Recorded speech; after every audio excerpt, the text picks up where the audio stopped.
Hello everyone, welcome back to What Matters. No important announcements at the beginning this week. We're just going to crack on with the news. Got some big stories as well, so I'm going to try and get them across as best I can in as much detail as I can.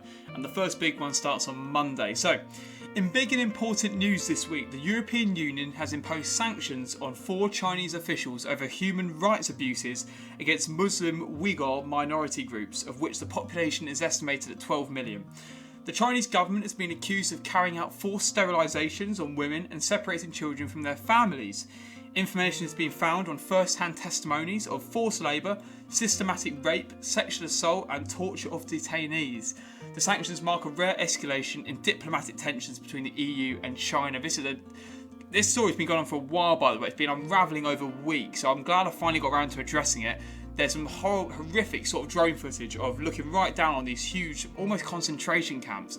And I'm glad to see the EU is intervening here and is actually publicly addressing this issue and shaming these authorities, or the Chinese authorities, should I say, of these cruel, inhumane acts. So it's pretty poor. Tuesday, the UK is marking 1 year since the first national lockdown, with the Queen reflecting in, quote here, grief and loss felt so by so many. That is absolutely horrendous by me. Since then, the UK's death toll has risen from 364 deaths to 126,172.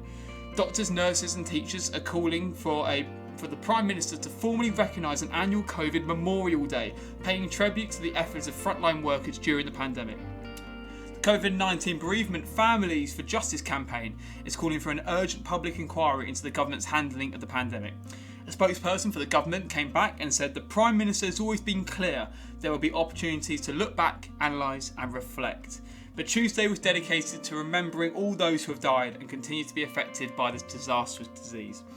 On Wednesday, in business, John Lewis has to permanently close 8 more stores. It's fair to say I know quite a few of you, my friends, who have been John Lewis partners over the years. This puts 1,465 jobs at risk. The stores include 4 at-home stores in Ashton, Tunbridge Wells in Kent, Basingstoke, Hampshire and Chester. Department stores also in Aberdeen, Peterborough, Cambridgeshire and Sheffield and York are all also closing. John Lewis expects 60 to 70% of its sales to be online in the future. And despite this giving independent stores a chance, John Lewis stores, I feel, have always been staples in many towns and cities across the UK, offering a wide range of services and products. And for a lot of people, they're quite symbolic and they're quite important places to meet and to shop. And they're, as you said, never unknowingly undersold. A reliable brand as well. On Thursday, a teacher who showed pupils an inappropriate cartoon of the Prophet Muhammad has been permanently suspended. The image depicted the founder of Islam at Batley Grammar School. According to a 2015 Ofsted report, Batley Grammar School has 689 pupils, which almost 3/4 of them are from minority ethnic backgrounds. So the school's lack of sensitivity around the subject is surprising and led to a protest of roughly 100 parents outside the school.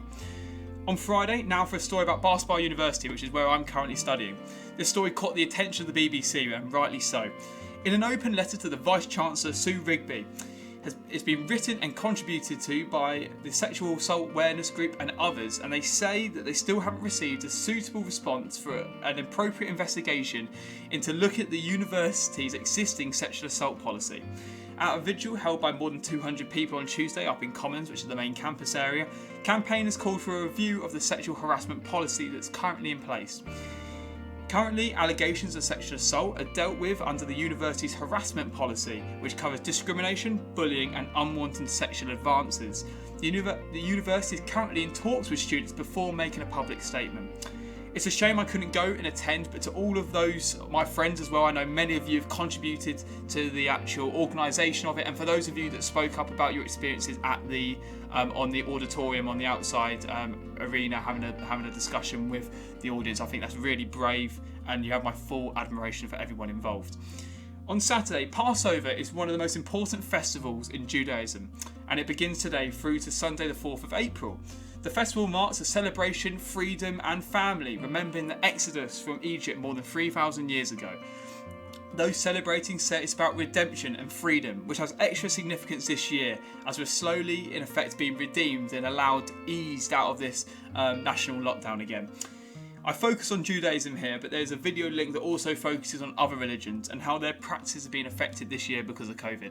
Now, that's all the stories for this week. I hope you all had a fantastic week. I look forward to speaking to you all next week. I'll see you all later.